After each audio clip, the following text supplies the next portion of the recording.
Good morning विद्यार्थी मित्रों। भारतीय संस्कृति में अतिथि को देव के तुल्य माना गया है। उसके धर्म और जाति पर ध्यान दिए बिना उसका स्वागत करने के लिए कहा गया है। इतिहास के आधार पर लिखी गई जयशंकर प्रसाद की इस कहानी का प्रमुख सूत्र है अतिथि देवो भव। कहानी की मुख्य पात्र ममता इसी भावना का अनुसरण करती है। उसका त्यागमयी आचरण हमें प्रभावित किए बिना नहीं रहता। ममता जो पाठ है, उस पाठ का साहित्य प्रकार है कहानी लेखन, और उनके लेखक का नाम है जयशंकर प्रसाद। जयशंकर प्रसाद का जन्म 30 जनवरी 1889 में वाराणसी में हुआ था। उन्होंने नाटक, कहानी, निबंध और उपन्यास लिखे हैं। उनके प्रमुख नाटक है चंद्रगुप्त, स्कंदगुप्त, ध्रुवसामिनी, कामायनी। उनका सुप्रसिद्ध महाकाव्य है। उनका निधन 14 जनवरी 1937 को हुआ था। ये जो कहानी है ममता, उस कहानी की नायिका का नाम है ममता। ममता विधवा है। रोहतास दुर्ग के मंत्री चूड़ामणि अपनी एकमात्र पुत्री के दुख से अत्यंत दुखी है। वे अत्यंत भविष्य सुरक्षित करने का प्रयत्न करते हैं, किंतु पिता द्वारा भिजवाए स्वर्ण उपहारों को ममता लौटा देती है। डोलियों में छिपकर बैठे पठानों ने अगले ही दिन दुर्ग पर अधिकार कर लिया। चूड़ामणि वही मारे गए, किंतु ममता वहां से सुरक्षित काशी के उत्तर में स्थित विहार में जा पहुंची, वही रहने लगी। लंबा समय बीत गया। अपनी झोपड़ी में बैठी ममता दीप के प्रकाश में पाठ कर रही थी। एक भीषण और हताश आकृति ने ममता से आश्रय मांगा। संकोच पूर्वक ममता ने अतिथि धर्म का पालन करते हुए उस पथिक को आश्रय दिया। वह पथिक और कोई नहीं, हुमायूं था, जिसने सुबह होने पर अपने एक सैनिक मिर्जा को उस वृद्धा की टूटी झोपड़ी बनवाने का आदेश दिया। अब ममता 70 वर्ष की हो चली थी। अचानक उसे एक अश्वारोही की आवाज़ सुनाई दी, जो उसकी झोपड़ी के बारे में पता पूछ रहा था। ममता उस मुगल अश्वारोही को वह स्थान सौंपकर यह अनंत यात्रा पर चली गई। उस स्थान पर एक आकर्षक मंदिर बना, जिसके शिलालेख पर 7 देशों के नरेश, हुमायूं और उसके पुत्र अकबर का नाम तो था, किंतु ममता का कहीं जिक्र तक न था। अब हम इस पाठ को समझने का प्रयत्न करेंगे। रोहतास दुर्ग के प्रकोष्ठ में बैठी हुई ममता सोन के तीक्ष्ण प्रवाह को देख रही थी। रोहतास नाम का एक दुर्ग यानी कि किला, प्रकोष्ठ यानी कि भवन का फाटक के पास वाला एक कमरा। सोन एक नदी का नाम है। तीक्ष्ण प्रवाह, गंभीर यानी गहरा, प्रवाह यानी बहाव। रोहतास किले में के एक कमरे में बैठी हुई ममता नदी के जो सोन नदी है उनके तेज गंभीर प्रवाह को देख रही थी। उनके मन में वेदना यानी कि पीड़ा, दुख, मस्तक में आंधी, आंखों में पानी की बरसात लिए हुए वह विकल यानी बेचैन थी। वह रोहतास दुर्ग के मंत्री चूड़ामणि की एकमात्र दुहिता थी। दुहिता यानी पुत्री। उसके लिए अभाव होना असंभव था, परंतु वह विधवा थी। उसकी विडंबना का अंत कहाँ था? विडंबना, दुहिता यानी पुत्री, विडंबना यानी कि भाग्य की विचित्रता। चूड़ामणि ने चुपचाप उसके प्रकोष्ठ में प्रवेश किया। चूड़ामणि ने चुपचाप उसके कमरे में प्रवेश किया।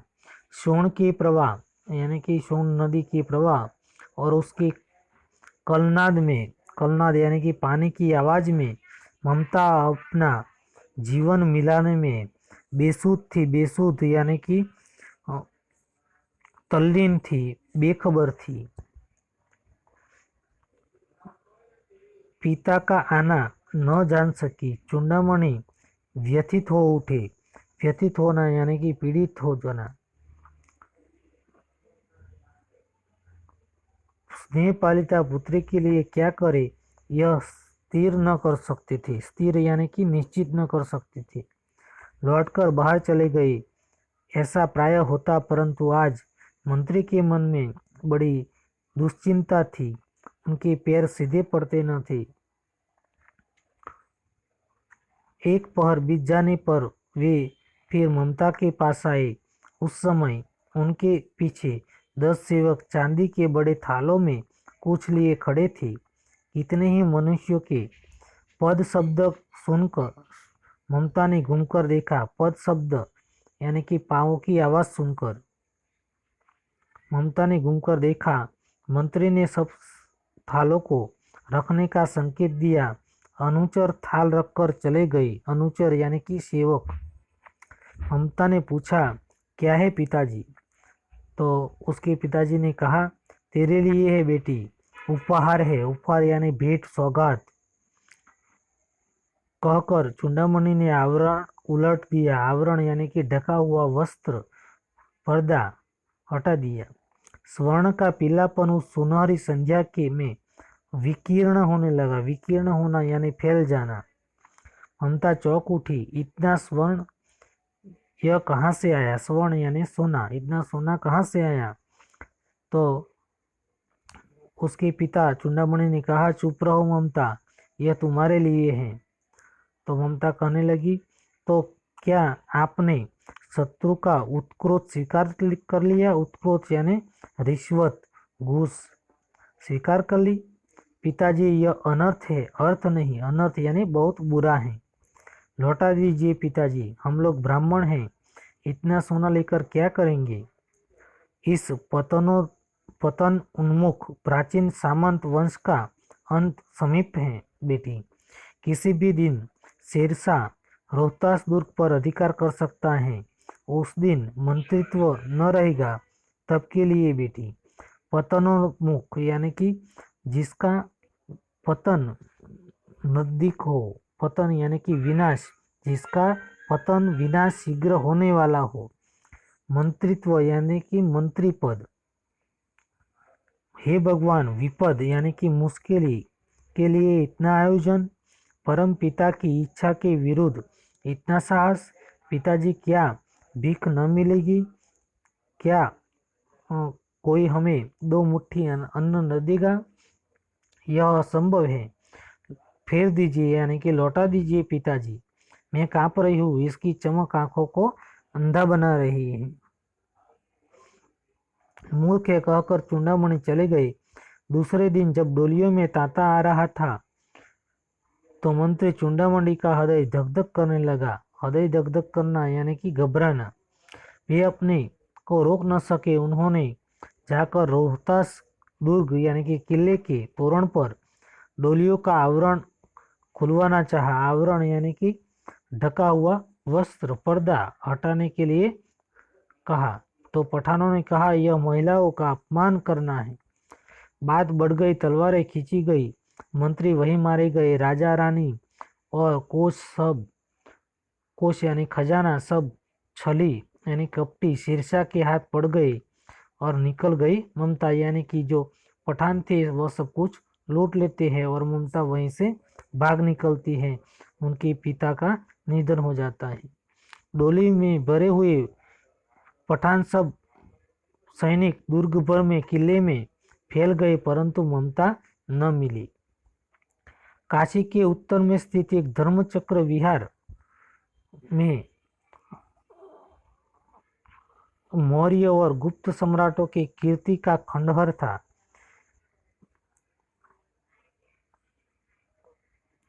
खंडित शिखरों वाले भवन, तृण गुल्मों से ढके हुए प्राचीन और ईंटों के ढेर में बिखरी हुई भारतीय शिल्प की विभूति ग्रीष्म की चंद्रिका में स्वयं को शीतल कर रही थी। शीतल यानी ठंडा।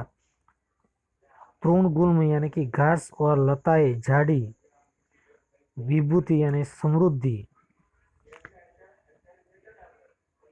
भग्नावशेष यानी खंडहर। ढेर यानी कि बहुत सारे। शीतल यानी ठंडा। जहाँ गौतम का उपदेश ग्रहण करने के लिए पंचवर्गीय भिक्षु पहले मिले थे, उसी स्तूप में के भग्नावेश यानी खंडहर की मलिन छाया में एक झोपड़ी में दीपालोक यानी कि दीप का प्रकाश एक स्त्री पाठ कर रही थी। दीपक के का प्रकाश में अनन्या अश्विन तो यंतो माँ ये जना पुर्यास्तु। जो लोग अनन्य भाव से मेरा चिंतन करते हैं उन भक्तों के योग क्षेम को मैं वहन करता हूँ। भगवत गीता का श्लोक है।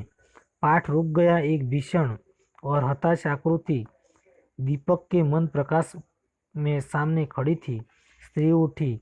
उसने कपाट बंद करना चाहा, परंतु उस व्यक्ति ने कहा, ममता मुझे आश्रय दीजिए। तुम कौन हो? स्त्री ने पूछा। मैं मुगल हूँ। चौसा युद्ध में शेरशाह से विपन्न होकर संकटग्रस्त होकर रक्षा चाहता हूँ। इस रात अब आगे चलने में असमर्थ हूँ। क्या शेरशाह से? स्त्री ने अपने होठ काट लिए। हाँ माता, परंतु तुम भी वैसे ही क्रूर हो। वही भीषण रक्त की प्यास, वही निष्ठुर प्रतिबिंब तुम्हारे मुख पर भी है। सैनिक, मेरी कुटी में स्थान नहीं। कुटी यानी कि झोपड़ी। जाओ कहीं दूसरा आश्रय खोज लो।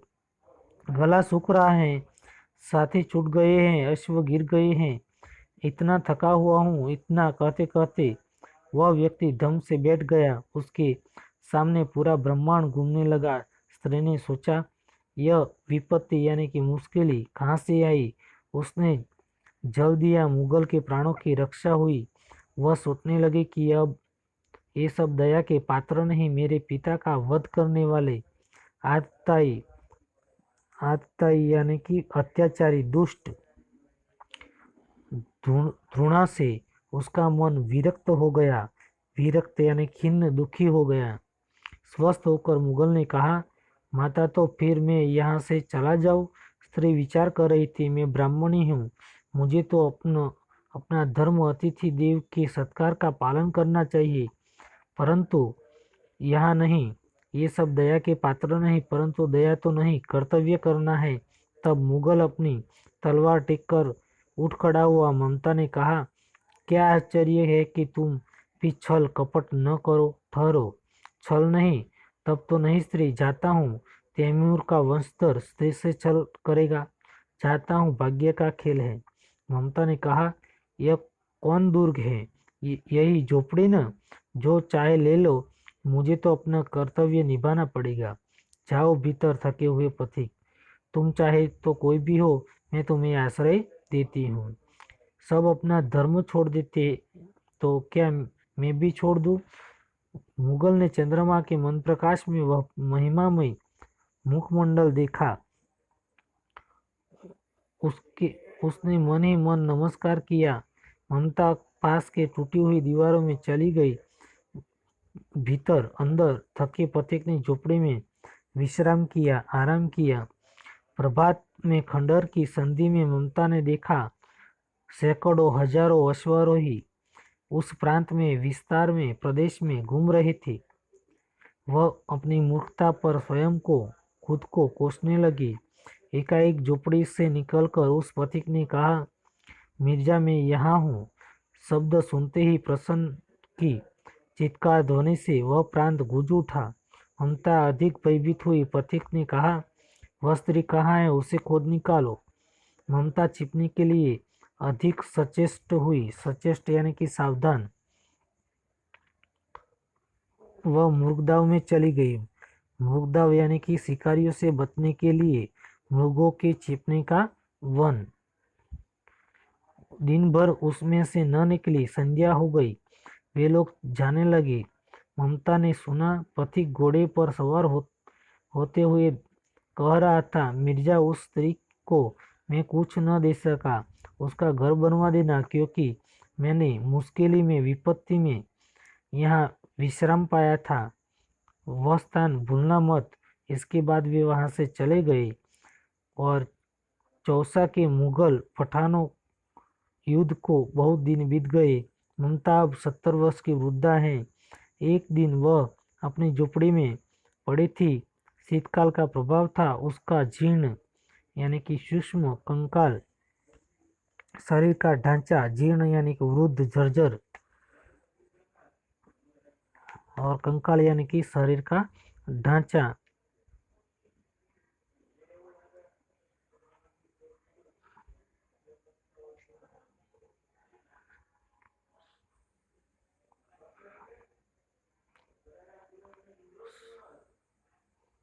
जीर्ण, उसका जीर्ण यानी कि वृद्धा का वृद्धा या जर्जर उसका जो शरीर था वह खांसी से गुज रहा था। ममता की सेवा के लिए गांव की 2-3 स्त्रियां गिर कर बैठी थी, क्योंकि ममता का आजीवन सबके सुख दुख में सहभागी नहीं रही थी।